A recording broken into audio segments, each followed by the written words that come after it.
Welcome back. Welcome back. We will be off tomorrow. We will be off the next 3 Thursdays as hockey season winds down. We've got some week games for the minor league Typhoon Hockey Club that I do the broadcast administration for. Got 3 weekday games left. That's going to interrupt the show 3 straight Thursdays. Sorry about that. So we're going to go head first right into today, and then we'll see you after this Friday. So I want to mention that right off the top. And today, we got some wins and we got some losses for you today. Some wins and some losses, some dubs and some L's. A little bit of a mixed bag, okay? And that's just the way it's going to go for a little while. We're going to update you on some stories, but I want to start with something that we're just going to be watching for a little bit. Another one of those stories that we're getting, just the first bit of, right? It's just the tip. And you don't know how big the iceberg underneath is. So we're getting just the tip of a story right now. Last night, El Paso, okay? El Paso International Airport was shut down. A lot of you might have heard of this. They were shut down. And the FAA said it'll be 10 days. We're going to be shut down for 10 days, said the FAA. Now, it's important to know, as we talk about this story, there's about 700,000 people in El Paso. It's the 6th largest city in Texas, 25th largest city in the United States. 3.5 million passengers passed through El Paso in the first 11 months of 2025. That's the numbers they compiled. 3.5 million passengers through 2025. That's set up to be a lot of chaos to shut down that airport. That's a lot of chaos they're getting ready for. A source familiar with the restriction who was briefed by the FAA said the sweeping flight ban was driven by military operations near Briggs Army Field located on Fort Bliss. Drones, helicopters, and other aircraft come out of Fort Bliss. Just keep that in mind, okay? The source said the FAA acted after the Department of Defense could not assure the safety of civilian aircrafts in the area. That is very dubious. That is very ominous. That is, can't, that could be anything from a kid with a laser pointer to an alien spacecraft and everything in between. We can't guarantee your safety. Okay. Nice and vague. I expect nothing less. They said, look, if you violate this right now, we're starting right now for the next 10 days. If you violate this, you could be intercepted, detained, questioned by law enforcement, right? We could do anything. We could suspend your flight certifications, give you criminal charges, and honestly, we might blow you out of the sky if you violate this. Just to be honest with you, we might just kill you. So that's set up to be 10 days of chaos over the El Paso skies. And then this morning, we're talking as the ink on the print of these stories just drying, they lifted it. Boom, lifted this morning. Okay. And they start talking about it. And you can start to piece together their story. By what they're saying. The FAA administration said it lifted the temporary closure of airspace over El Paso it imposed last night. All flights will resume as normal. The brief shutdown was related to a test of a new counter-drone technology by military at Fort Bliss. That is according to one person briefed on this matter through the FAA. Brief shutdown was related to a test of a new counter-drone technology by the military. Okay. And then Sean Duffy, our Secretary of Transportation, he came out and said something. He said, and as each entity says something, more gets revealed. Sean Duffy says Mexican cartel drones breached U.S. airspace, prompting temporary closure of airspace over El Paso. The Defense Department took action to disable the drones. Boom. Okay. Now it's the Mexicans.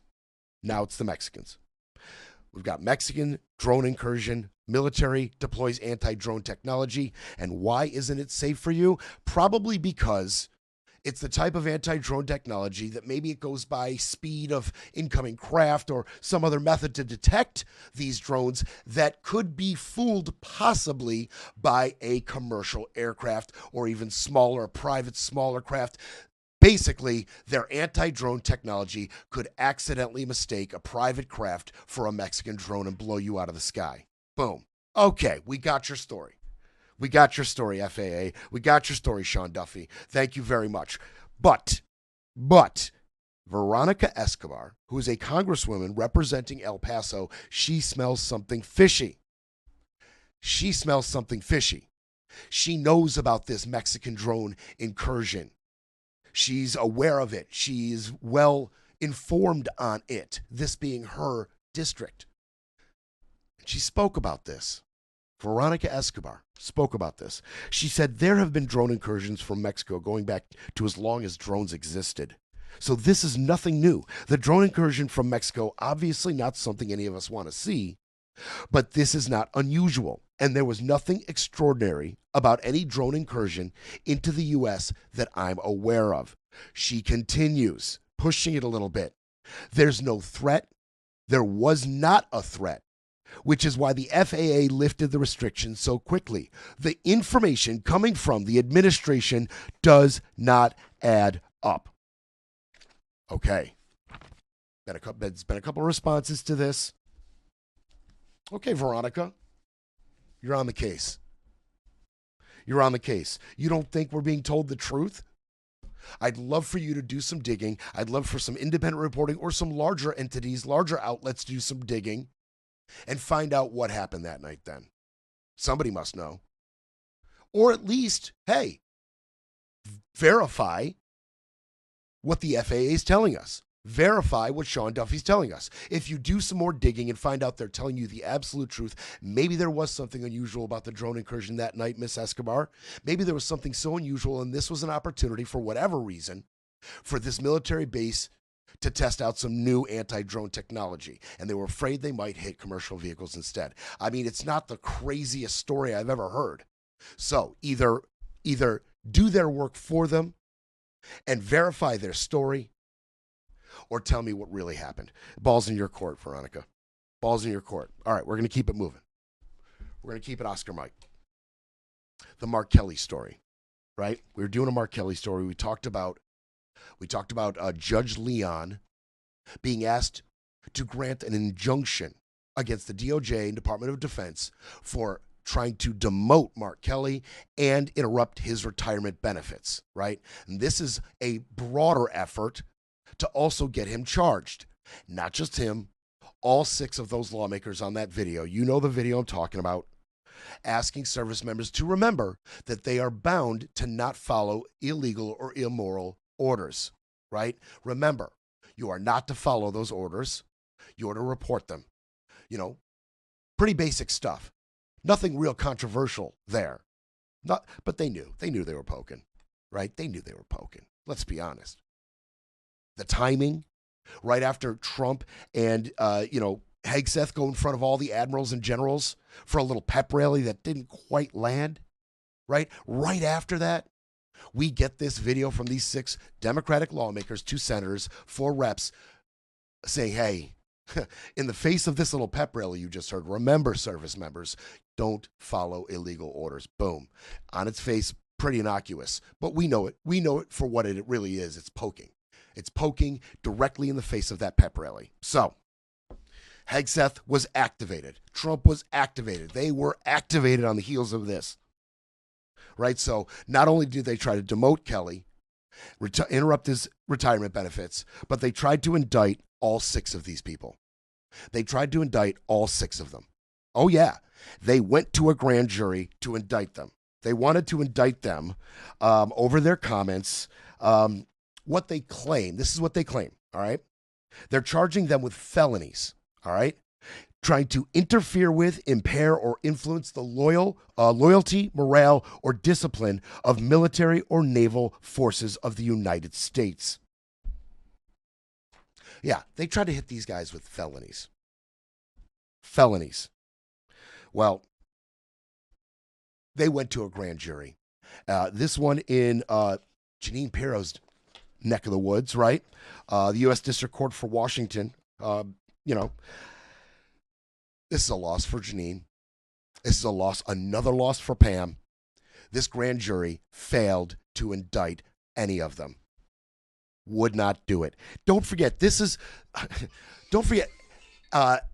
Abby Lowell told us that a decent prosecutor could get a ham sandwich indicted by a grand jury. That's how easy it is, okay? They only have to convince a majority of the grand jury that there was just probable cause. They don't have to prove a thing to a grand jury. Just a majority of them have to feel there's probable cause. And once again, they have failed to indict a DOJ target. Comey, Letitia James, now add Mark Kelly, Senator Alyssa Slotkin, Chrissy Houlihan, Jason Crow, Chris Deluzio, and Maggie Goodlander.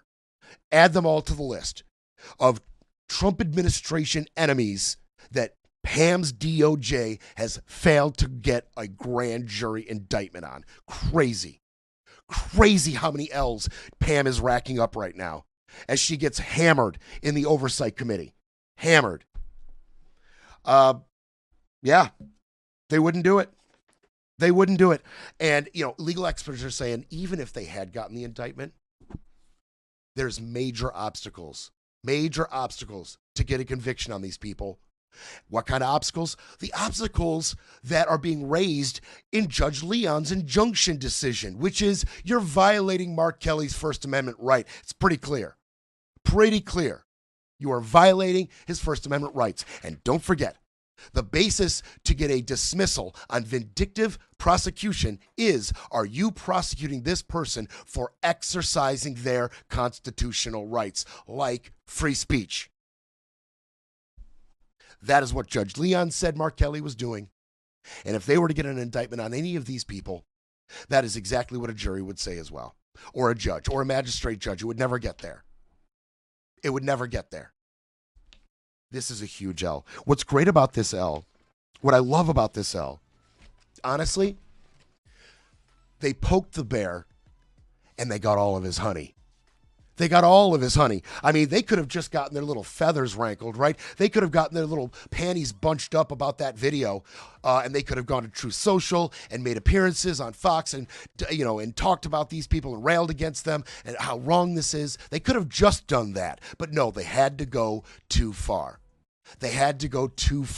And now they take this giant public L. This is an L for Trump. This is an L for Hegseth. This is an L for Pam Bondi. And this is yet another loss for, this is an L for Jeanine Pirro and another loss for Pam Bondi. I mean, another one for Pam. Crazy. Everybody's taking L's on this one. While these 6 lawmakers get a huge W. They poked the bear and they got all the bear's honey. Beautiful.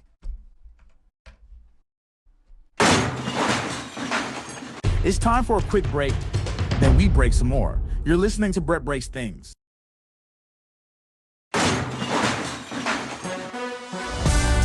You're listening to Brett Breaks Things, pushing back, speaking up, and holding the line.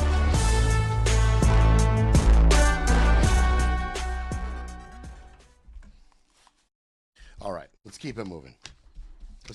Now, I have been bringing you articles that have been like buffers between evidence that this administration is going to rig elections. And what do I mean by buffers? So I've been bringing you specific articles and specific stories like the Pam Bondi letter to Tim Walz, right, saying repeal sanctuary city policy, assist ICE, and give us your voter rolls, and we'll take ICE out of your city, right? I'll bring you that specific story. Then I'll bring you a specific story about Scott Lineker, conspiracy theorist, election conspiracy theorist, and Trump ally, buying Dominion and getting control over 27 states' voting machines, right? I bring you that individual story, and they kind of scare you.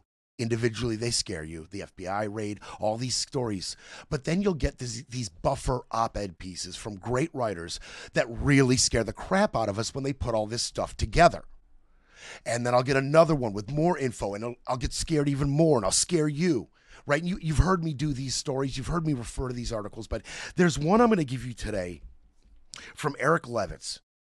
And yes, he does scare you, but there's a little bit of hope at the end of this particular article. And it's not that like mirage type hope where you see what you want, you see it, you want it so much, but you know in your mind it's not real. Your mind's playing tricks on you. Then there's that like real tangible hope, stuff that makes sense, where you think about it and you're like, oh man, I could see it playing out like that. I actually see an avenue for this hope to be realized. You know, there's different kinds of hope. And I hope I'm going to give you the latter at the end of this little breakdown here. But he does the same thing that other people are doing, okay? He does the same thing that other people are doing. He's bringing these stories together and saying this is painting a very bleak picture. And he does it in terms of all of these attempts to get the voter rolls. Specifically, he hammers down in this. You can go to Vox.com to get the entire article, but I want to reference this article when I bring you some of this. He talks about the Fulton ballot raid, and we're going to talk about it more and more. We've talked about it a lot, but it's a bigger deal than at first glance. The media cycle took one quick glance at it and kind of moved on, but there's so much more to be seen. There's so much more there with the Fulton County raid, and we're going to bring you more of it. And he talks about it. He talks about that Minnesota letter I just mentioned, getting the voter rolls. And, you know, Trump's comments about where we should have Republicans in Congress just take over the voting, right? He said it out of his own mouth. Some people have, that's just the president being the president. John Thune came out and said, that's not reality. And other people said, well, you misunderstood what he said. And they went and they did the cleanup work, but we heard him. We all heard what we heard. Thank you very much, Republicans' mouthpieces. We heard what we heard. Republicans should just take over the voting is what the man said. We're going to hear, and by the way, all of this comes in the face of declining GOP numbers and losses racking up, special election losses, governor races, all sorts of races. They just keep racking up these unprecedented losses in the face of all of this. The context is important. And we're going to hear from a couple experts on this stuff. We're going to hear from them a couple times on a couple things. One of them we're going to hear from is Wendy Weiser. She's the vice president of democracy at the Brennan Center for Justice, which is a think tank at NYU. We're going to hear from her a couple times. She said to this, for anyone who doubted that this administration is laying the foundation to interfere in elections, the deluge of activity over the last 2 weeks should lay these doubts to rest. Okay, we're all on the same page, Wendy. We are all sufficiently scared. But then Mr. Levitz goes on to scare us further. And he talks about two possibilities in particular. He talks about one nightmare scenario we're talking about with this November midterms. He talks about a nightmare scenario where control for the House of Representatives starts to come down to a few key races. Okay? Few key races. And he talks about the White House, right? Republicans will lead on, the whole thing will play out like it has been playing out. He's saying, we've seen it before. The Republicans lead going into, the close of election day, but then the mail-in voting starts to come in and starts to be counted. And Democrats start to do better and better and better. And in some states like Nevada and Virginia, they allow mail-in voting counted after the day of election. Some other states as well, if it was postmarked correctly. So this starts to happen, right? The Republicans' leads start to shrink as voting closes, and Democrats start to win some of these close races, and the White House says fraud. This is election fraud. These are fraudulent ballots being counted at the last second to give Democrats a lead. This is fraud. And then he calls in the military to seize the ballots. Like he mused he should have done last time. He will actually do it this time. He will have the ballots seized. They will call fraud. That will, he'll demand voting stops immediately. That's a promise. He'll say, stop voting right now. Stop voting. The chain of custody will break down. It'll make it impossible to determine. We won't be able to verify where these votes are going, who has them, what the government's doing with them, what basis they are, what basis they are using to call this all fraud, right? It'll get very, very chaotic and muddied. And the decision for the winner of these races will come down to the GOP's majority in the House. And all the GOP majority will put GOP candidates into these House seats. They'll just decide for us. And that will be the end of democracy. That's his nightmare scenario. And they are setting up for that scenario. You see, if Trump says this is all fraud, that's one thing. But if Trump spends years collecting voter rolls, voting machines, ballots, claiming there was fraud in 2020, then has an internal review that says, yup, look at all this fraud, right? If they can even put together the semblance of evidence pointing to any kind of fraud in 2020, they will use these claims to justify them shouting fraud in November. And they are setting us up for that now. They seize the voting machines in Puerto Rico. They seize the voting machines, the ballots in Georgia, Fulton County. They are demanding Tim Walz in a quid pro quo letter. Tim Walz, give us your voter rolls. They want the voter rolls. They want to, I'm saying, fraudulently claim there's fraud all over them. And they will say, this is the fraud that is happening now. You see what's happening to how the Democrats are all of a sudden winning out of nowhere? That's the fraud we found from the 2020 voting evidence. All that crap we seized, all the fraud we found, that's the fraud here. Stop voting right now. Stop counting. You see? See how they're setting it up? And it makes it easier to seize voting machines when your buddy owns all of them in 27 states.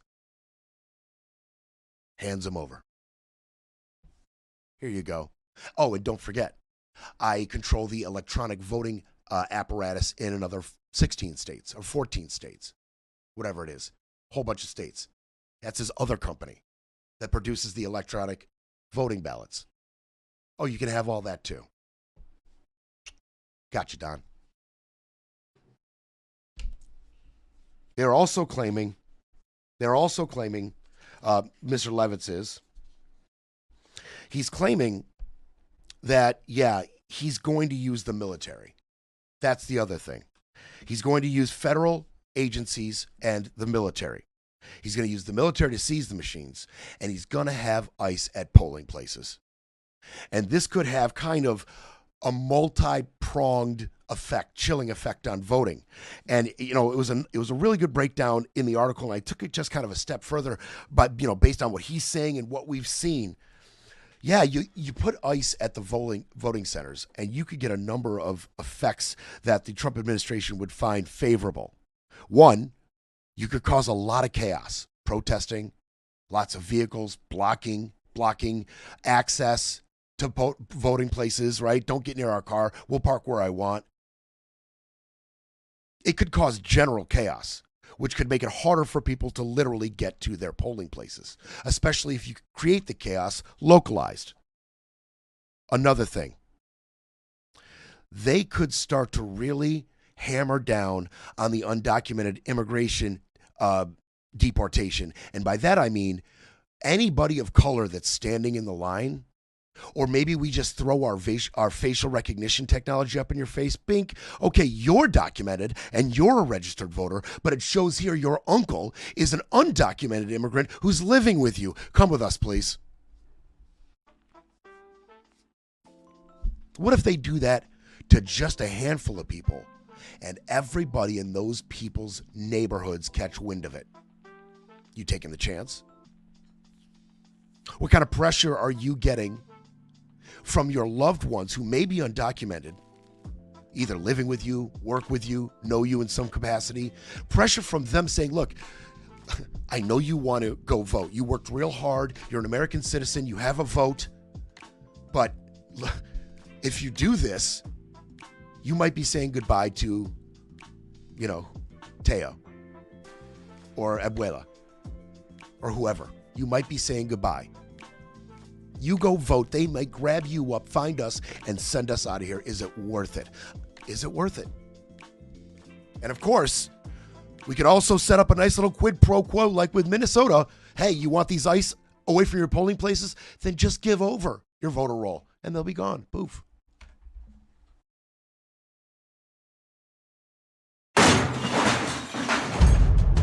We'll be back to break it all down. You're listening to Brett Breaks Things.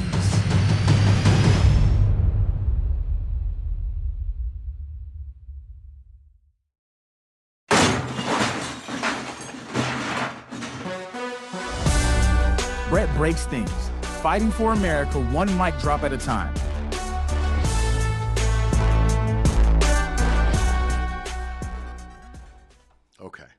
Okay. Let's take a breath. Pretty scary stuff. I understand. To the thought that ICE might be at polling places, Justin Levitt, a former DOJ official and a professor at Loyola Law School. We're going to hear from him a couple times as well, along with Ms. Reiser. Justin said to this, I think it is tragically an unfortunate possibility that ICE paramilitary forces will be misused in an attempt to deter people from participating in elections. Okay. All right, Justin, we're scared. Ms. Reiser, we're scared. You have scared us, Vox.com. You have scared us. But when talking to these experts about their chance for success in this effort, maybe for the first time I'm hearing, measured intelligent response to the possibility that they will be successful. Okay. Many of these experts, not just Mr. Levitt and Ms. Reiser, many experts are saying that Trump's attempts will fail. That is what experts are kind of guessing right now. We have scared you about these efforts, but some people are coming out and saying he's not going to be successful. Calm down. Take a breath. Ms. Weiser spoke to this from the Brennan Center. She said there is a very high risk that the administration will use every tool at its disposal to get voting machines or ballots in the course of an upcoming election, but I don't think there is a high risk that they will succeed.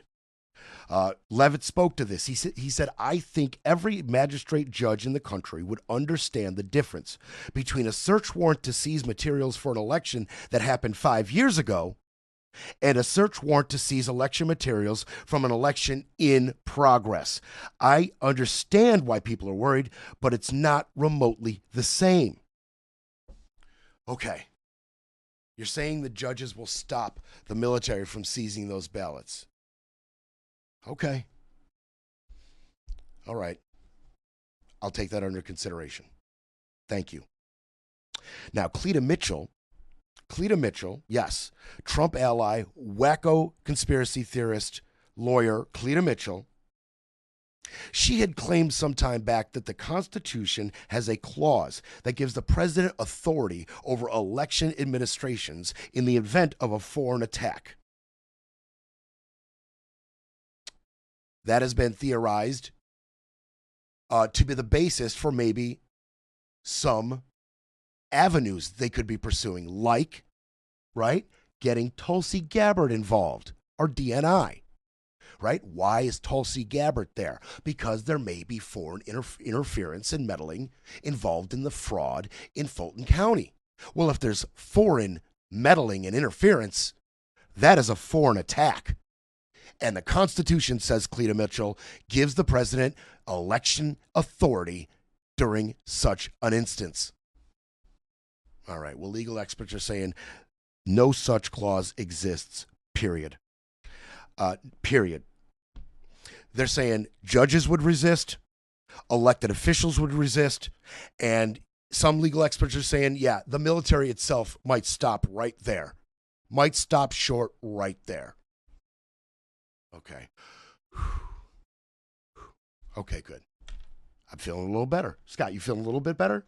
A little. I like that. Tough son of a bitch, Scott. He's feeling a little better. All right, we're going to try to get you to feel even a little better than this. How about the presence of ICE at polling places? Okay. First of all, that would be a publicity nightmare, and it would delve this administration into a deep, deep hole where they would be properly labeled, right, authoritarian, a dictator.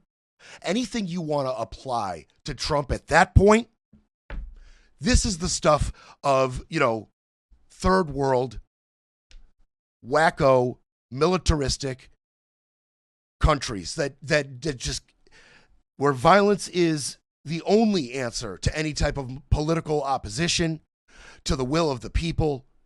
You exert military control. We've seen it in third world countries our entire existence. We would be them. We would be them then. The publicity would be terrible. Terrible.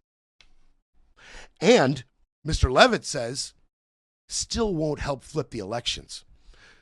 Quote, Trump wants to project ICE as an all-powerful force everywhere. And they are, as Minneapolis is proving emphatically, not. So he's saying, we're seeing right now in Minneapolis, they are not all-powerful. They are not all-powerful. He says there simply aren't enough ICE personnel to blanket a modestly large city. We live in a big country, and it is hard to control through fear.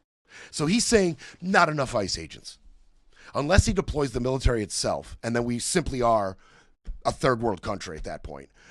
He simply is a dictator at that point. Unless he's willing to do a military, incursion into these polling places, there's not enough ICE to get this done. And he's pointing to evidence. What is he talking about as when he talks about Minneapolis just proved that they are not all powerful to affect elections? Well, okay. In Minnesota House District 64A, there was a special election right there. Minnesota House District 64A. We had a chance right here and now in real time to test whether ICE's presence in a city can affect an election. Let me tell you something. The Democratic candidate defeated the Republican by 91 points in that Minnesota special election. 91 points. You want to speak to the ineffective nature with which ICE was able to suppress the vote? The previous largest margin the Democrats have ever seen in that district is 66 points. They just won that special election by 91 points. If anybody was deterred from coming to the voting, it was the Republicans. Holy crap.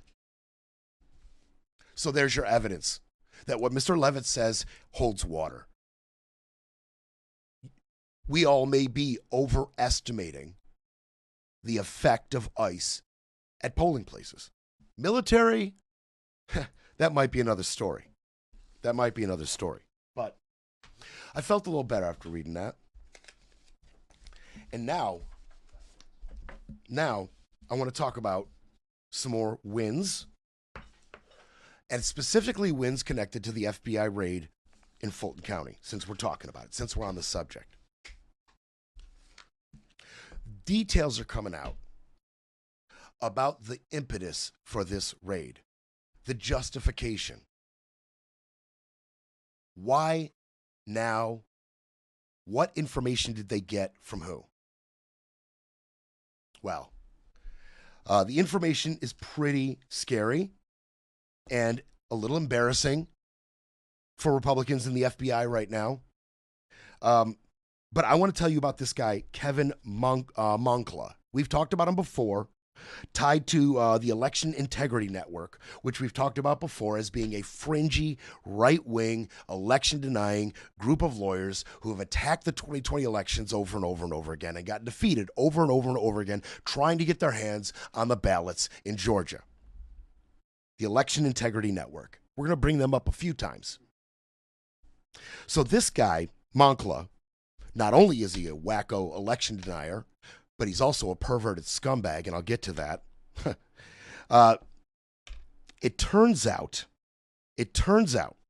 that Moncla had given the FBI and possibly the DOJ a little breakdown on all the fraud in Fulton County based on his time and time again struck down, failed, dismissed voter fraud accusations he's brought before judges.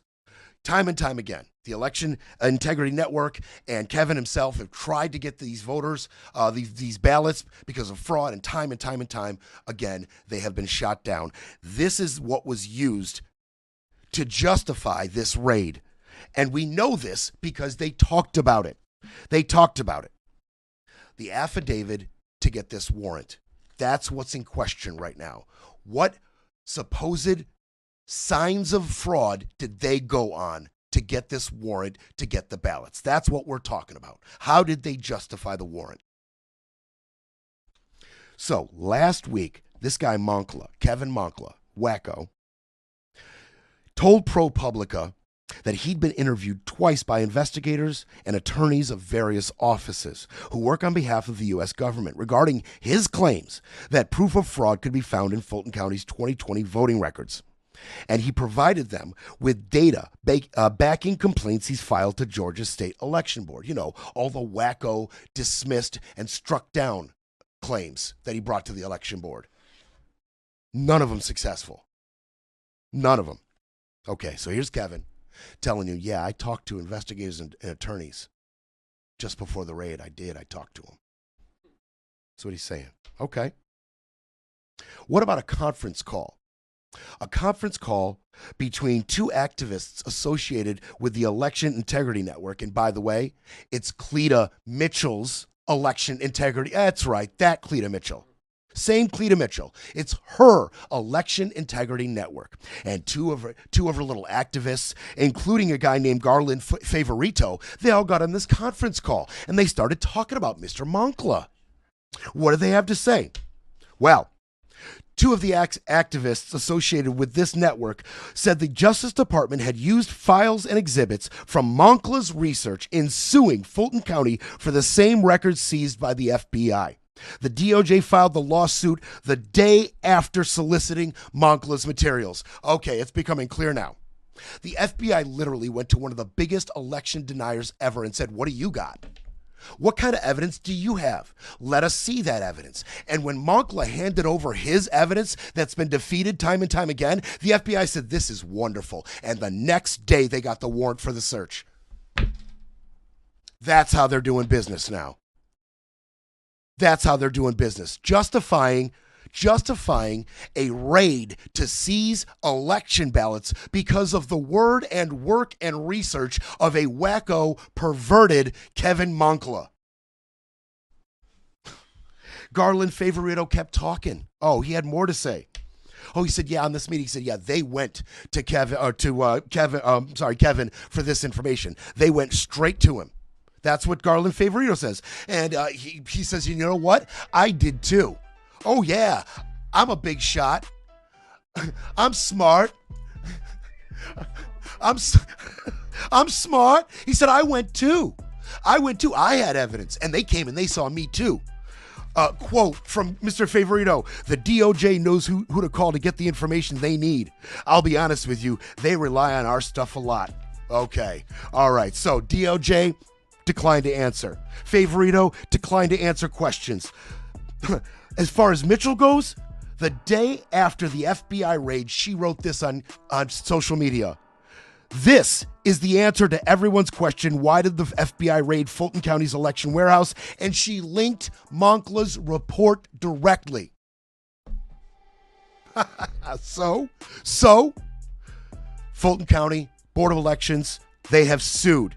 They have sued the DOJ and the FBI. They wanted to look inside that affidavit. They want to know why.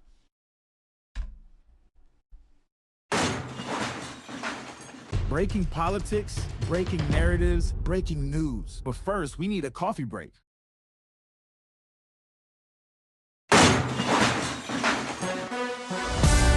You're listening to Brett Breaks Things, pushing back, speaking up, and holding the line. Yes. So we're talking about wins, right? So this wacko election conspiracy theorist, and he's a pervert, by the way. Let me tell you something about this Kevin Moncla before I continue on this story. This is the guy the FBI based their affidavit on. This guy in 2004 pled guilty to misdemeanor voyeurism charges and had to pay $3.25 million in damages. What did he do? He secretly filmed guests using his home bathroom. I mean, look, everybody's got their kinks, bro, but like, come on. Real down and dirty, nasty, perverted stuff. I mean, the disrespect, the violation attached to something like this, the lack of empathy, the lack of morals, is this, that right there, that little blurb right there tells you kind of everything you, don't judge a guy by one mistake. No, I'm judging him. I'm judging this guy by this mistake. Absolutely.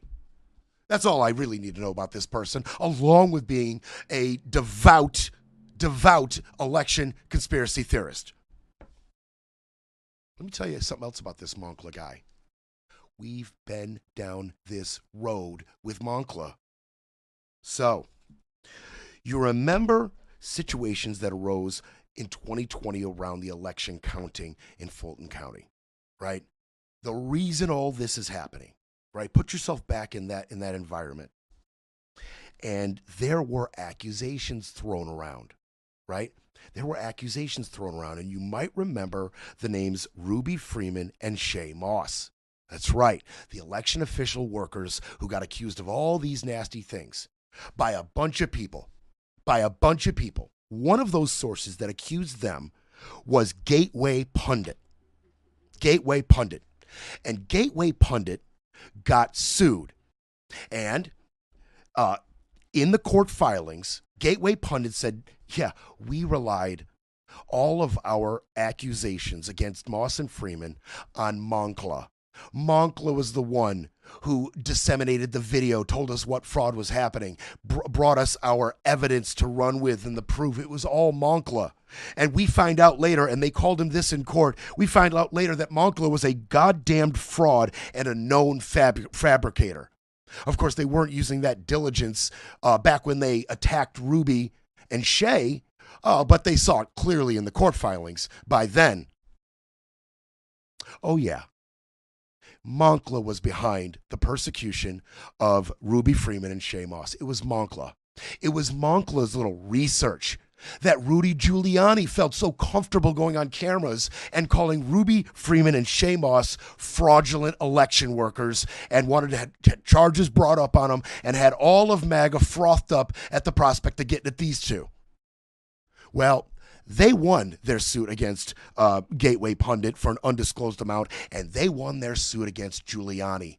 Oh, yeah, they sued Rudy for $150 million, and I just couldn't let it go. Did they get their money? What are they worth now? Oh, yeah, they got their money. Each of them worth approximately $73 million right now because of this. Thanks, Moncla. I guess by extension, you're doing good work. Keep up the wacko conspiracy theories and entangling it into administration policy and talking points. You're worked out for Ruby and Shay. Okay, so officials, election officials in Fulton County, they sued. They sued the DOJ, they sued the FBI. They said, okay, now that we know where you got this information, we want to see what's in the affidavit. We want to see it. And Judge J.P. Booley, a Trump appointee, said, yep, let's take a look. And he ordered it unsealed. Remember, that was the whole big deal. We couldn't really get a look at what they had because it was sealed. Let's get that thing unsealed, says J.P. Booley. Trump-appointed judge. That's a W. So they unsealed it. And they took a look.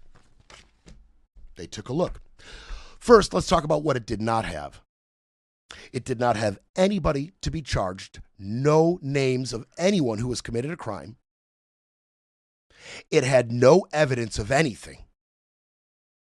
And it said that this affidavit is based on the research and testimony of 11 people. And when you look at those 11 people, every one of them was a prominent election denier or a member of Georgia's Republican-controlled state election board, which has been completely weaponized. Okay, now we see it clearly.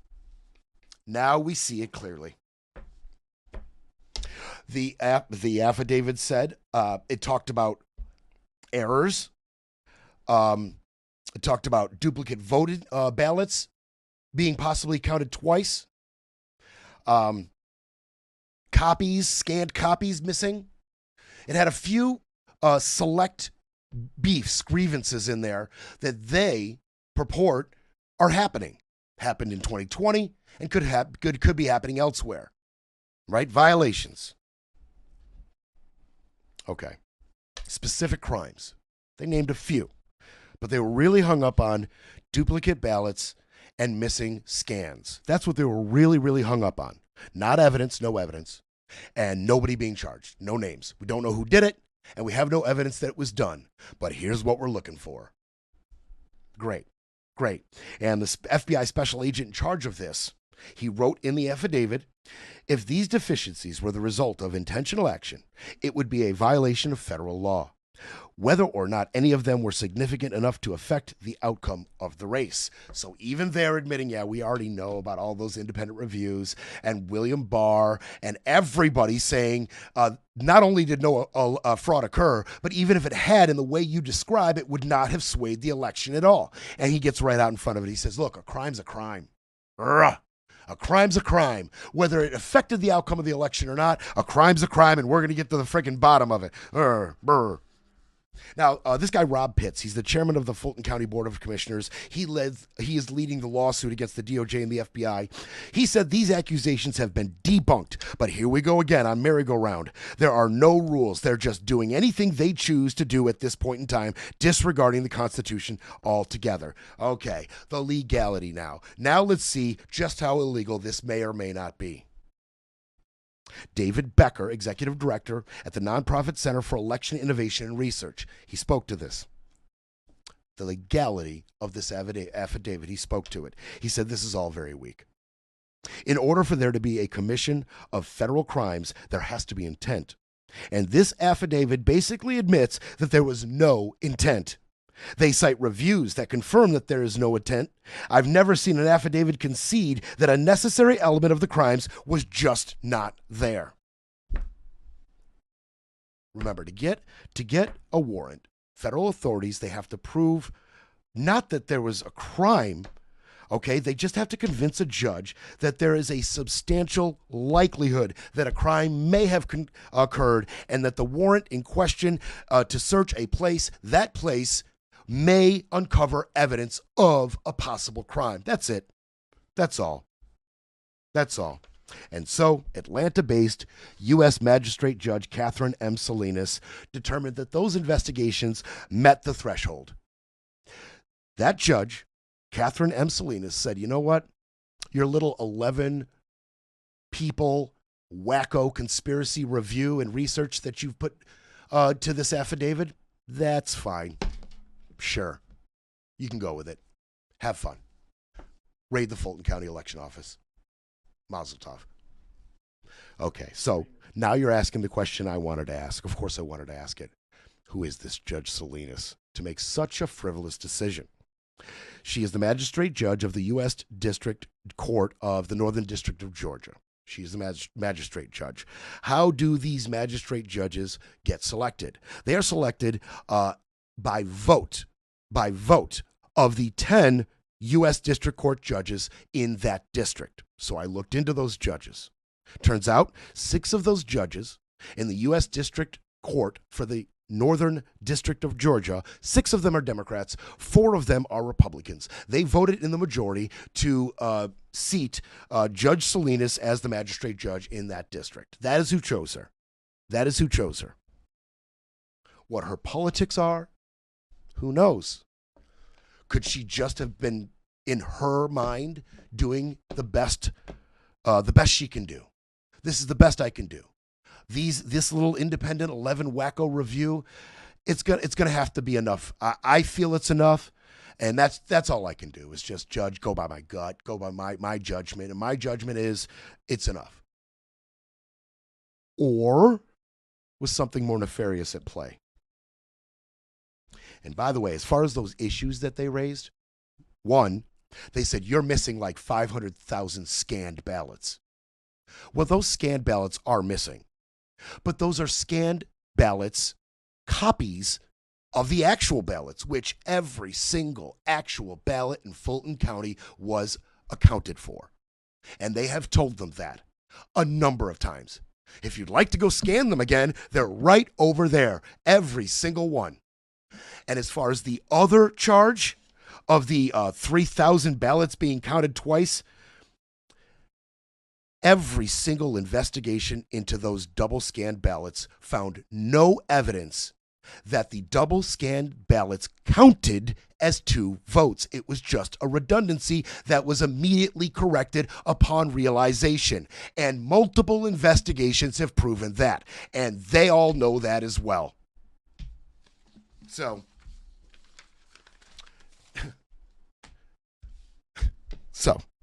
for this warrant, they had nobody to be charged, nobody who committed this crime, no evidence of a crime itself. Everything they alleged had already been debunked, investigated, disproven.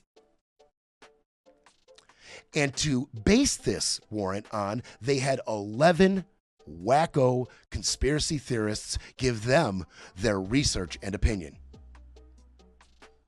They took these wild theories and just manufactured garbage of evidence and went and got an affidavit and then went and got a warrant. And everybody just approved it all along the way. Well, they are being sued. They are being sued, and this is not over. But you see where this fits in to the grander scheme of getting your voter rolls, finding evidence, and then they're going to take whatever evidence they find and point to this year's midterms. We're off tomorrow. Thank you so much for staying with us. I'll see you Friday.